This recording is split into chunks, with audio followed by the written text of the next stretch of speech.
Hey guys, Rochelle here with Amethyst Ascension. If you are new here, welcome, and if you are returning, thank you so much for joining me again. So today I am doing my first video. I'm not sure how many videos I'm going to do on this. I might do one every Deacon. We'll see. We'll see how, energetic I'm feeling. But I did want to do at least this first initial video. I had talked about, oh gosh, for months now, that I planned on doing the Decan Walk. And I just want to clarify, I have mentioned many times on my videos or on my channel throughout the last year that I have a difficulty with the Deacons because of being a, somebody that practices true Sidereal astrology.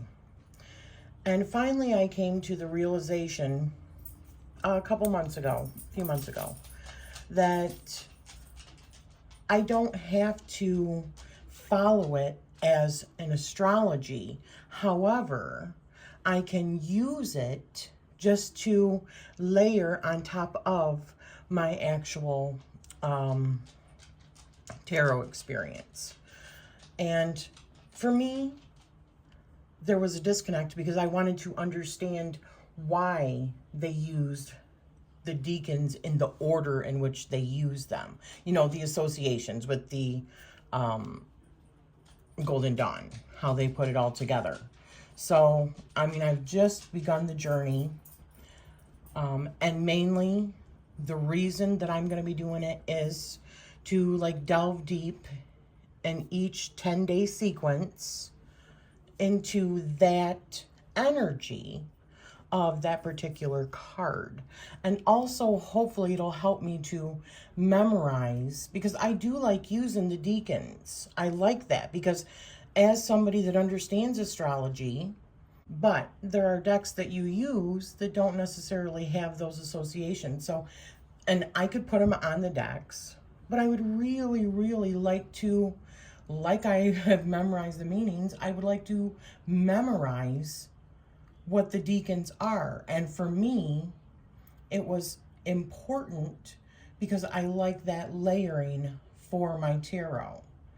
So, and I don't want to have to rely all the time on looking it up really quick. But I don't want to put the markings on all of my decks either. So that was one of the reasons that I had decided to do the Decan Walk. So this, and I had talked about, this is the journal that I created. And if we go to the index, I actually created a decans. And that's where all of my Deacon stuff is going to be. This is something that Dawn Michelle created. It's gorgeous. Thank you so much, Dawn. It's beautiful. And I have printed off some other stuff. Well, not printed, took the, saved it and put it into my digital planner. So I do suggest getting a good Decan wheel with dates and showing when a certain sign is exalted within that, showing also your Queen of Cups, well, you don't have to do that, but I wanted to be able to do that. So I got a good one, and it's showing all the dates and all of that. There's other ones. There's several of them that you can find. And another thing that I wanted to get, because this helps us understand the decans a little bit better, because we understand how a certain planet does mix with a certain sign, whether or not that is exalted, whether or not it's detriment, whether or not it's in a fall, or whether or not it's in its domicile. And so, for instance, this particular first Decan, the Two of Wands card, which is in Mars and Aries, well, Aries is ruled by Mars. So it's actually in its dignity or domicile. And what that means is planets feel at home in their domiciles, the signs that they rule.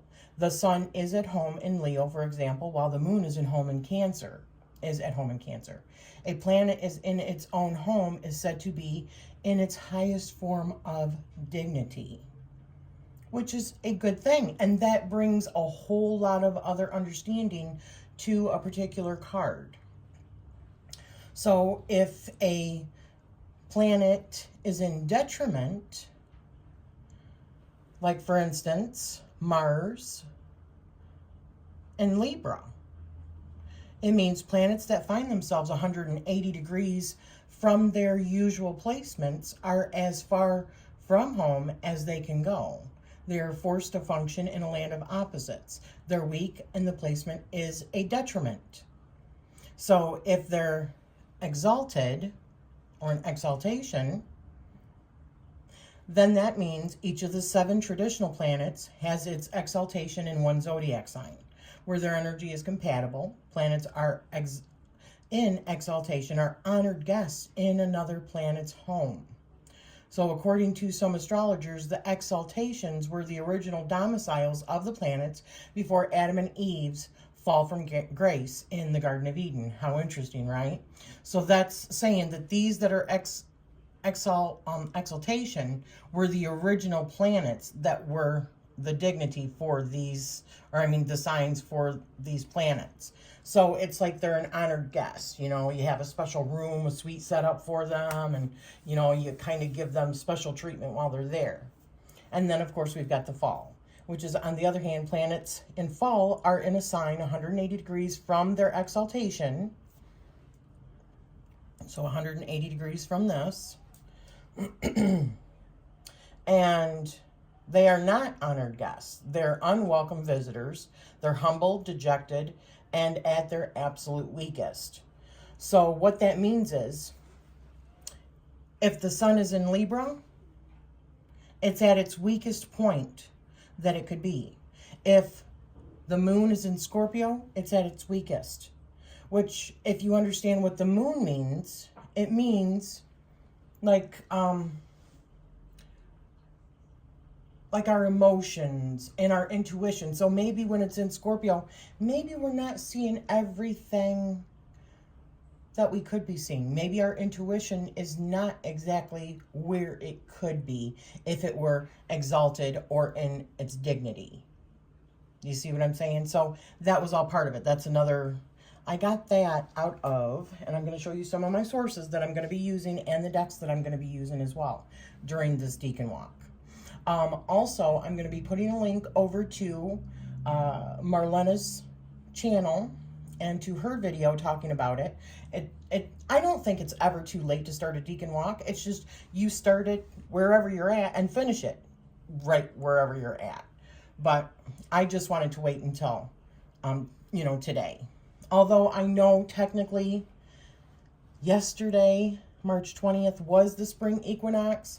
All of the stuff that I have, and by the way, because I am in true Sidereal, the sun is actually in Pisces right now.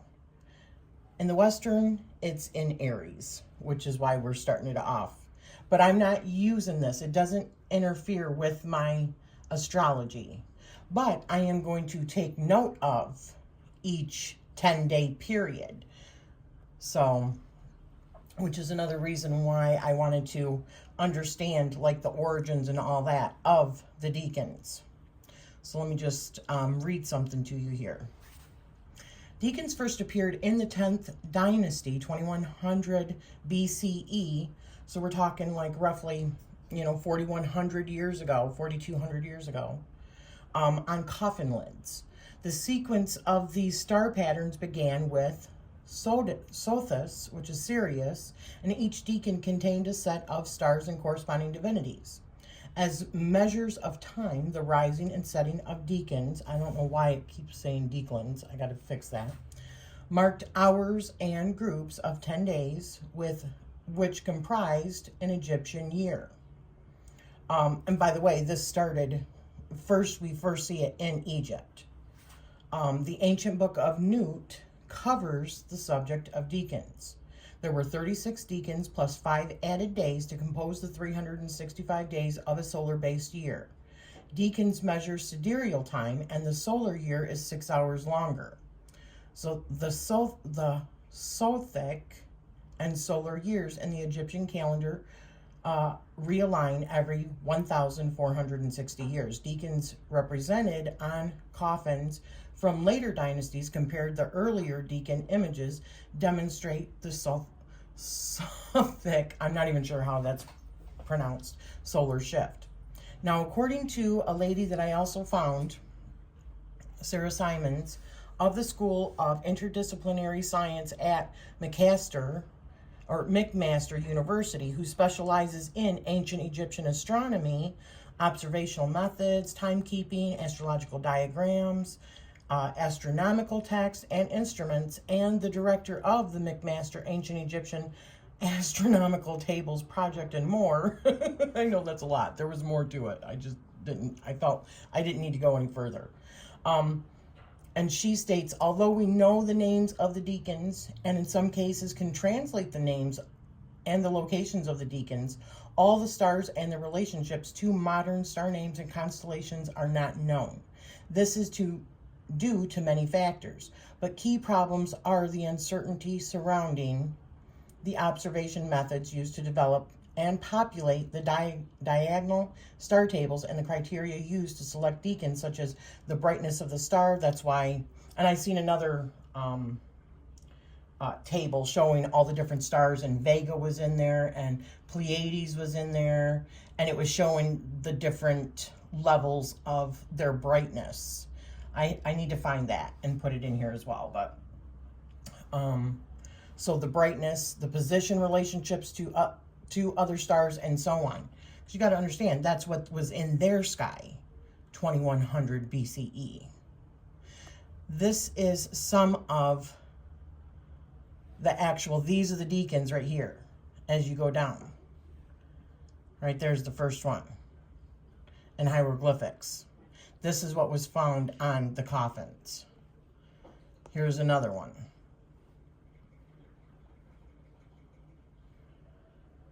They believed in that 10-day period of time that there were like gods or spirits that were associated with that 10-day period of time.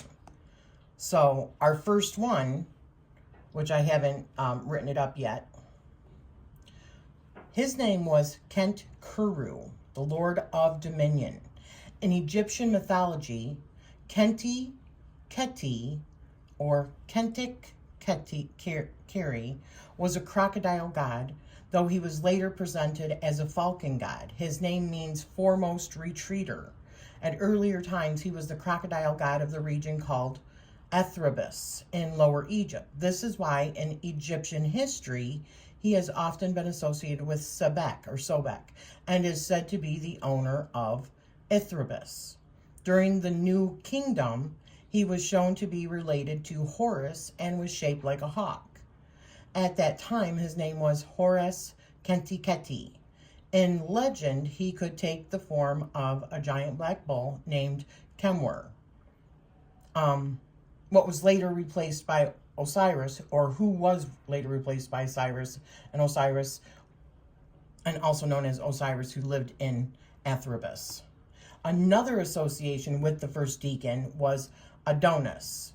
And if you even go on Wiki, there's a whole bunch of, let me see. Yeah, okay, so the ancient Egyptian hieroglyphic was Kenti Keru for the first deacon. Also in Greco-Egyptian, it was Zant Har or Zantapi. In the Testament of Solomon, it was Ryax or Ruex. In Greek Hermeticism, it was Shinolakori, and Latin Hermeticism, it was, oh gosh, and I can't even make this bigger, but Olothumus and Cosmos. It's supposed to be Cosmos, A-S. It was Odonius, and Kircher, Aureus. So, Adonius is also associated with this deacon in Cosmos. He was a mythical king of the Molossians in Erebus, who is represented as the husband of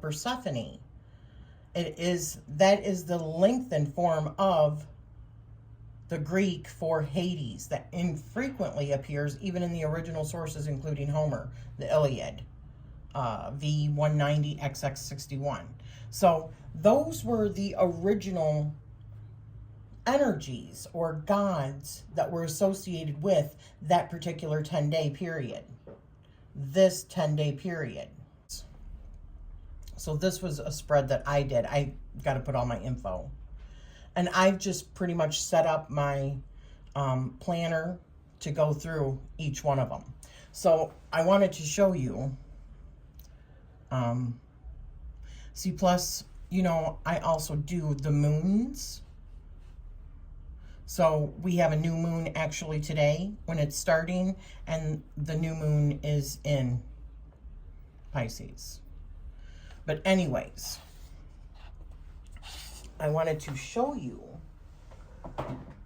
So for decks, actually, let me show you a couple of sources also. I have this book here. It's called The Great Workbook, and I got this off of Etsy.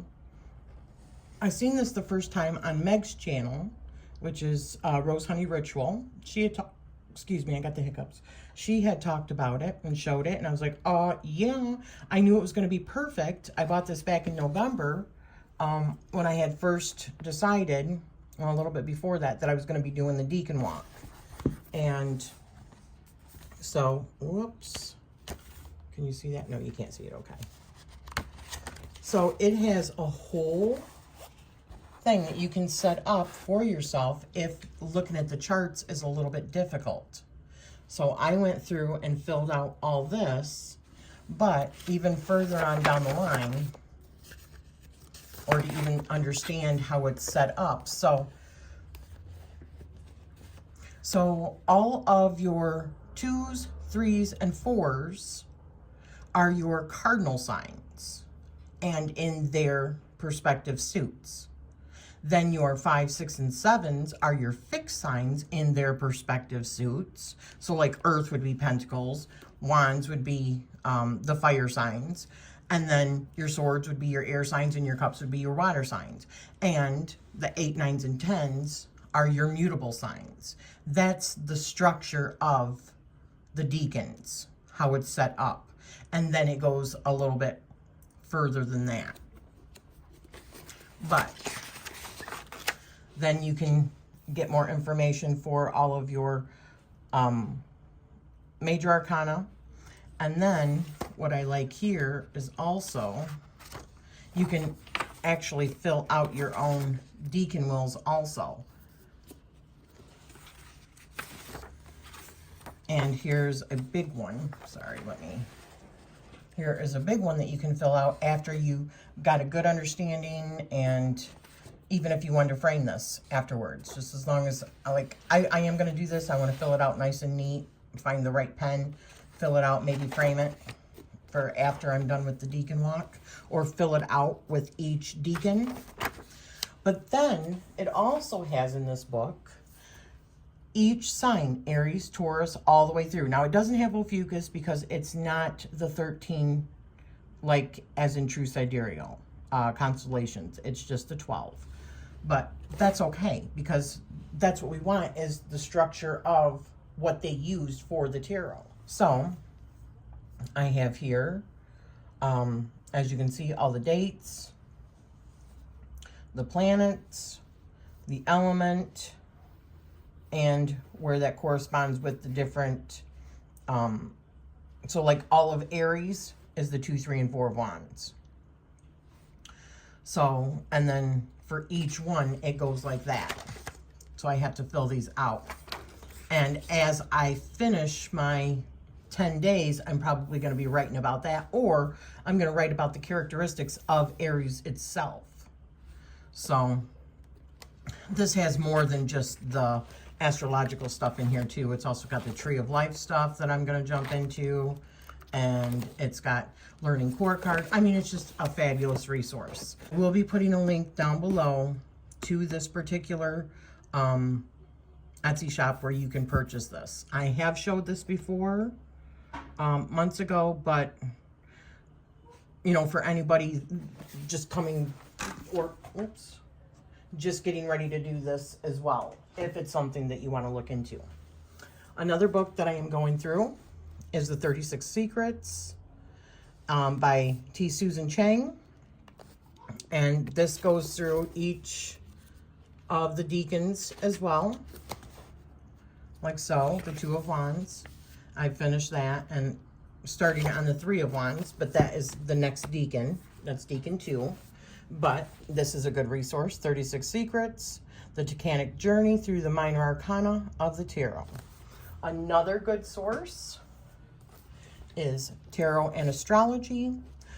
I actually read this book several years ago when I was doing, when my channel was very, very young and I was trying to learn tarot.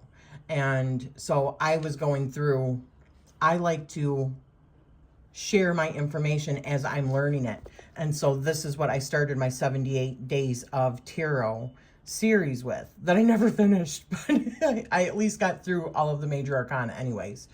But if you turn to, and this is Tarot and Astrology, enhance your readings with the wisdom of the zodiac by Corin Kenner.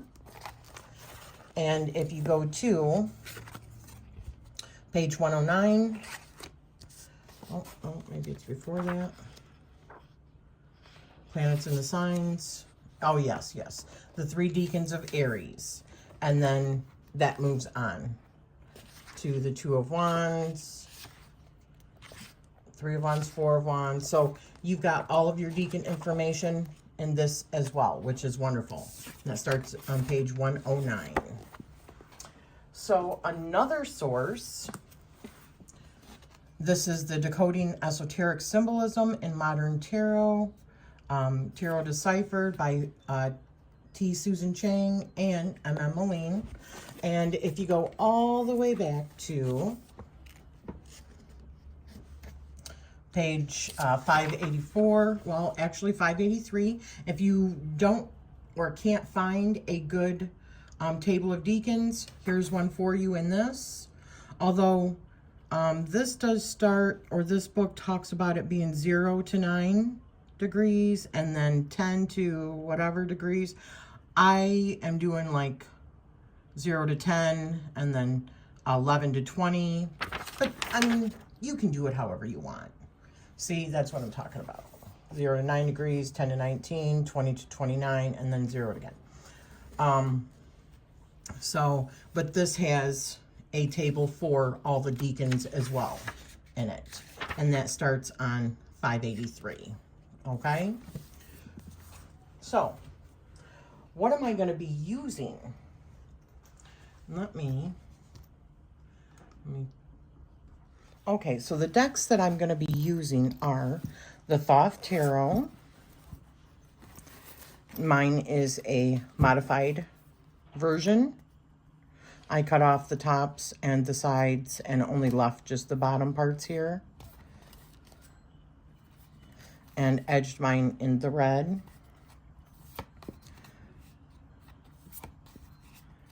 So this one, I wanted to use that and Spirit Keeper's Tarot. Now, that's not to say that I'm not going to be using other decks as well, but I like this one because if you look, and not in all cases, I don't think, but like this one looks like Mercury in Taurus. Gosh, I need my glasses. Is that? I think it is. Mercury in Taurus. Let me see. Yes. Mercury. Sorry. Make sure. Mercury in Taurus for the 5 of Pentacles. Which makes perfect sense. Actually, it makes perfect sense from an astrological point of view. So I wanted to use that system. I definitely want to also use some sort of RWS, you know, actual deck close to the artwork. So I don't have any of the original ones, but this is close enough. like so. So I want to use this one sporadically. All of these sporadically. I definitely want to use the Spirit Keepers Tarot because she has already put, by she I mean Benabel one, she has already put, not for those, because those are the, let me find a minor arcana, like here. So for the Six of Swords, she has Mercury in Aquarius. So she has all of the associations for the minor arcana already in this as well. It seems like I'm not getting any of the, there we go. Like Venus in Scorpio. Yeah, Seven of Chalices.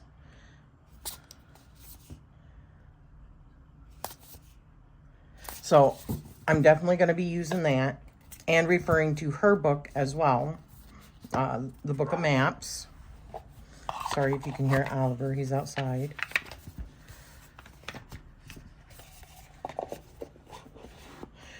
Another deck or decks that I plan on using are, if you haven't, the Oracle of the Radiant Sun, because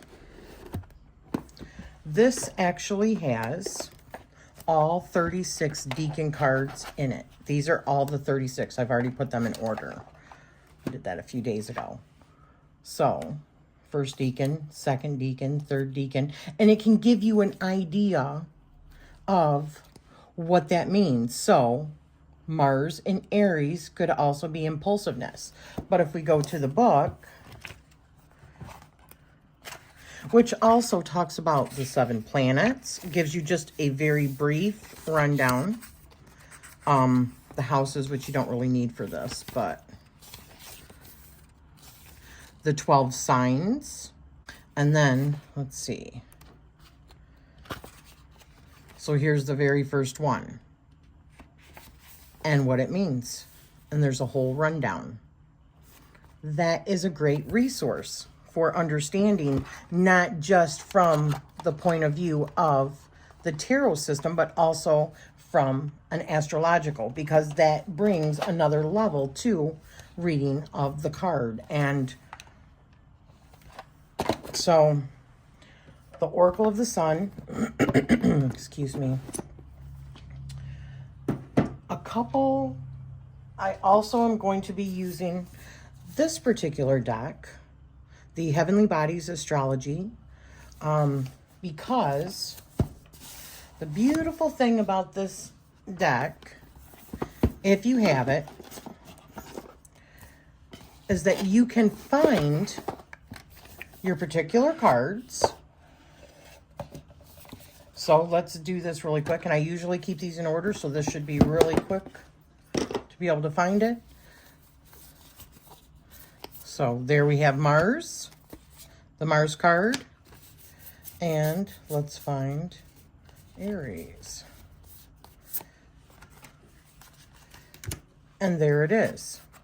So if we've got Mars in Aries, move forward and defend self. That's what Mars stands for. You know, that assertiveness, that confidence, that dominance. And then Aries, independence, bravery, and passion. There's more to it than that, but it can give you a rough idea of what those two cards together mean. So I'm also going to be using these. Plus, they're just beautiful. So why not? You know, I'm also going to be using, because this also, like I had talked about before, this started as 10 days where the ancient Egyptians would look into the sky and they would see what stars were in the sky, what that meant for them. Like, what was it? Like when Sirius was like, I can't remember what it said. When Sirius was like super bright, they knew that the Nile was going to flood or something like that. But that's how they used that information. And they would like, I believe, like honor that particular spirit or God or deity that was associated with that 10 days for protection and to you know, no bad things happening to them during that period of time. Another book on astrology, the only astrology book you'll ever need. Not true, but it's still really good. I want to use the 10 days in each deacon to really explore the card, explore the beginning origins of that particular 10 days. But also, outside of that, I'm going to be tracking what 10 days it truly is in now. So, for instance, the deacons are set up, or the tarot is associated, because like what it had said prior, or what the lady had said, that's what her specialty is. They don't really know for sure what stars were in the sky. They don't have 100% knowledge, concrete knowledge as to what stars were actually in the sky. So this was later. The deacons were much earlier. Those 10-day periods of time were much earlier than adding it into the tarot system. So for me, and only me, you don't have to join in on this whatsoever, but also for my conspiracy mind, or whatever you want to call it.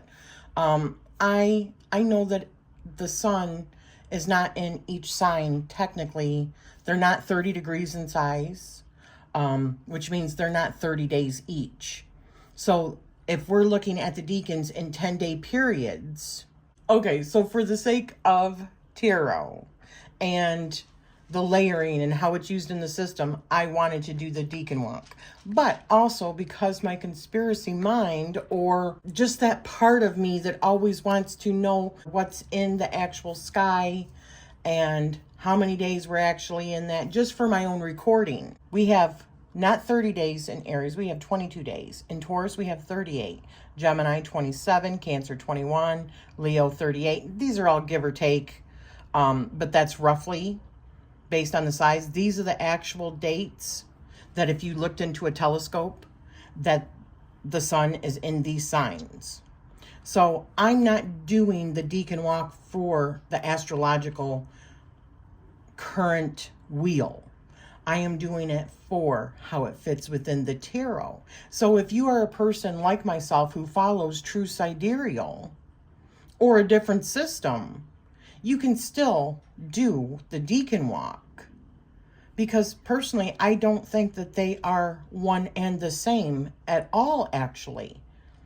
At least from my perspective, they're not. If it's based on the 10 days, like what they used originally when they were, when it was found, 10-day periods of time, like Virgo is the largest constellation with a whopping 50 days. And we go down to Ophiuchus, which is roughly 12 days, and Scorpio, which is 14 days. This is roughly how long an age is for each one of these as well,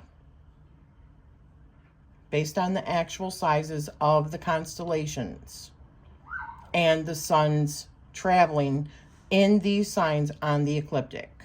So anyways, enough with all that. In these 10 days, I'm really going to be working with the particular energy of each card, each deacon, and looking at why it was set up like that to begin with. Another thing that I discovered, and I don't think I have it in here. I don't. Okay. It was on something else, but